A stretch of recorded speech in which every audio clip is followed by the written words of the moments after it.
places in this world that do not belong. Places where time does not move the same way. Where reality is thinner, weaker, and something waits behind the cracks. People walk by them every day and never notice. But if you are unlucky enough, or maybe chosen, you might stumble into one. One of those places is Raven's Gate Station. On old city maps, you can still find it, marked as a local stop that closed down more than 30 years ago. Officially, the city sealed it after a fire, and the last trains were rerouted. That is the official story, at least. But there are whispers. People claiming they saw lights on the tracks where no train should be. Some swear they saw passengers inside, their faces pressed against fogged glass, staring silently at the platform. Most laugh it off as an urban legend, a scary story to tell at night. But those who live near the ruins never laugh. They know better. They know that sometimes, on the wrong night, when the fog rolls in and the air feels heavy, you can hear the sound of a train rushing into Raven's Gate. But here's the part they don't say out loud, the part that makes your stomach turn cold. Whoever boards that train never comes back. This is the story of Ethan Cole, the last man seen walking through the gates of Raven's Gate Station. His story was never in the papers. No one investigated, because the truth is too dangerous. And tonight, you are going to hear it. The night was darker than Ethan Cole expected. A strange kind of darkness, the kind that wasn't just about the absence of light, but something heavier. It pressed down on him like a weight. He stood on the edge of Raven's Gate Station, staring at the old iron gates that were rusted shut years ago. The once bustling train hub had been abandoned for nearly 3 decades, left to rot after a string of gruesome accidents and disappearances that no one dared to talk about anymore. Ethan was a journalist. At least, that's what he liked to call himself. In truth, his career was slipping. His last 2 exposés hadn't gone well, and his editor had given him one final chance to bring in something that would capture readers' attention. When a tip about Raven's Gate Station landed on his desk, Ethan didn't hesitate. He ignored the warnings, the rumors, and even the disgusted look on his editor's face when he mentioned investigating the place. He muttered under his breath, gripping his camera tighter. Ethan, muttering, "It's just a station. Just some old tracks and broken walls. Ghost stories don't pay bills, but uncovering the truth does." Still, even as he spoke to himself, his voice cracked. His own words didn't sound convincing. The gates were chained, but weak, with a sharp tug, and a little too much anger in his movements. Ethan tore them open, the metal squealing like a scream in the night. He flinched, his breath catching in his throat. He looked over his shoulder quickly. No one was there.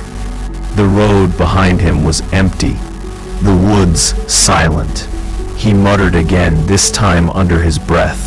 "Ethan, low, tense, get a grip, Cole. It's just the wind." He stepped inside. The air was colder. beyond the gates, as if the station existed in its own pocket of time.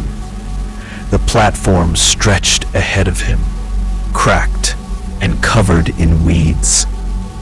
The tall lamps that once lit the station stood like skeletons, their glass broken, their metal frames bent. Ethan could almost picture the place alive again. Crowds moving, luggage wheels clattering, voices shouting for trains. But now, it was silence. Silence too complete.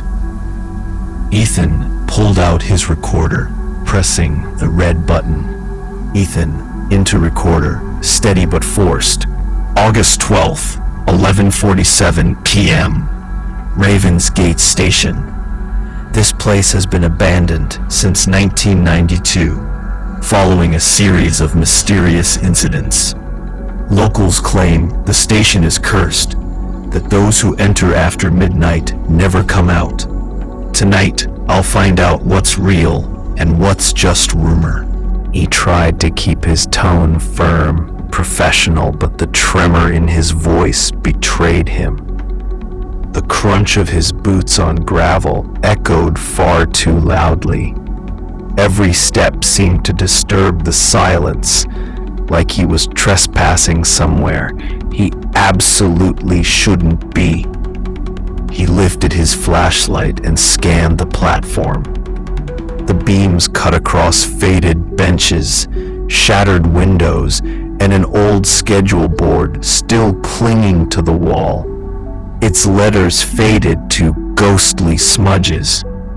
And then, for the briefest second, he thought he saw movement, a shadow flickering at the far end of the platform. Too quick, too sharp. Ethan froze, his mouth going dry. He whispered to himself, barely audible. Ethan, whispering shaky. No, it's just your eyes, just shadows. He swallowed hard and forced himself forward. At the center of the platform, he found something odd. A single suitcase. Old, weathered, its leather peeling. It was sitting upright, as though someone had just left it there. Ethan crouched down, his flashlight trembling in his hand. He brushed dust from the top and noticed initials carved into the handle.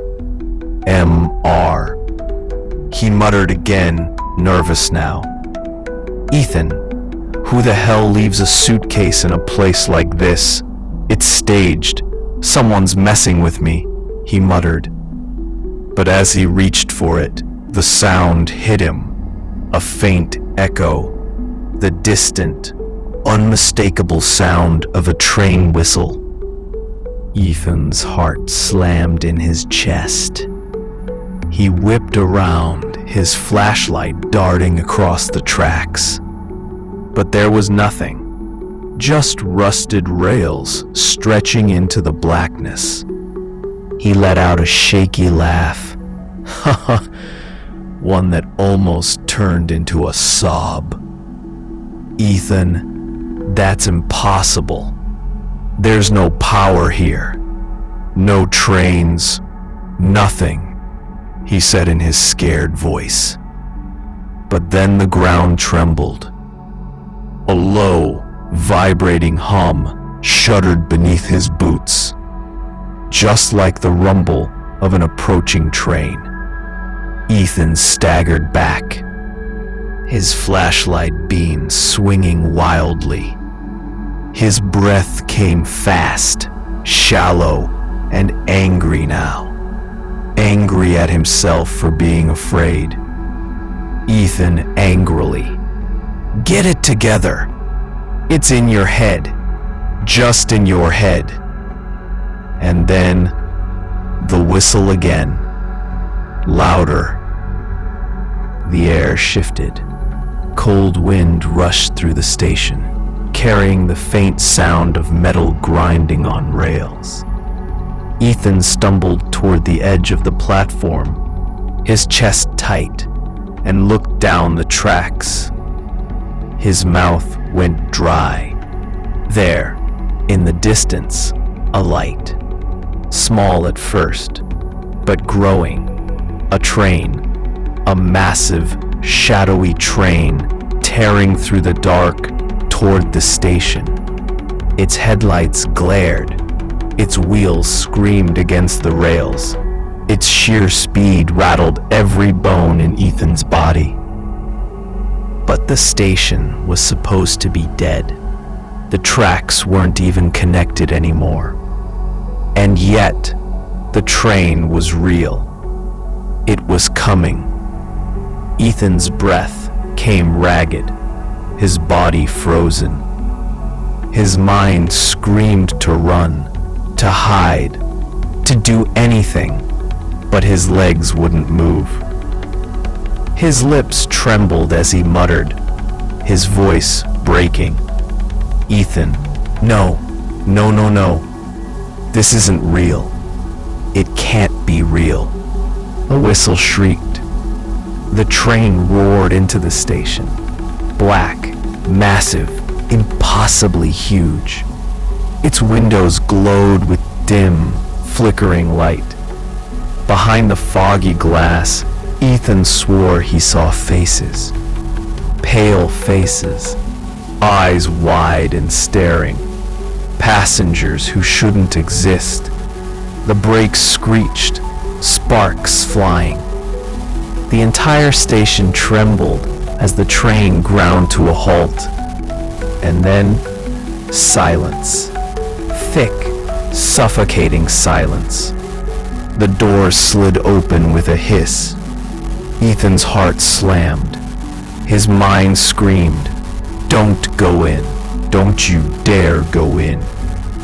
But something else moved him. Curiosity, or maybe something darker, pulling him forward. As he stood there, trembling on the edge of the platform, he heard it. A voice, soft, gentle, calling from inside the train. Ethan! His blood turned to ice. How did it know his name? Ethan's throat tightened. His own name hung in the air like a curse, echoing softly against the hollow station walls. He spun around, flashlight darting wildly, desperate to spot the trickster who had followed him in. But there was no one, just shadows and silence. The voice had come from the train. He swallowed hard, his pulse hammering so violently he could hear it in his ears. The doors of the train remained open, yawning like a mouth, waiting to swallow him whole. Beyond them, only darkness stretched, broken by the faint flicker of dull yellow light inside. Ethan took a step back, muttering under his breath, his words shaking as though his own tongue didn't trust him. Ethan, it's not real. No one knows me here. No one knows my name, he mutters shakingly. But then it came again, the same voice, soft but urgent this time, closer. Ethan, come. He froze, his jaw clenched, his flashlight trembling so badly the beam danced across the rusted tracks below. He wanted to scream at the voice, demand to know who was calling him. Instead, he found himself whispering, barely audible, his lips dry. Ethan, who's there? He whispers. The silence that followed was worse than the voice. a silence that listened. The train loomed before him, its shadowy body stretching down the tracks into darkness, impossibly long. The windows were fogged, but he could make out faint shapes moving inside. Pale outlines of passengers, shifting, twitching as though restless. One of the figures pressed against the glass. Ethan's breath hitched sharply. A face, hollow-eyed, skin ashen, lips parted in a silent scream. Its hands smeared against the window, fingers splayed wide, almost clawing to get out. Ethan stumbled back, his boot scraping against gravel. His instinct screamed, "Run," but his legs refused. They trembled under him, rooted to the spot. It was as though the train itself had hooked into him, pulling at his very will. Then something changed. The voice, gentle no longer, shifted into a whispering chorus. More than one.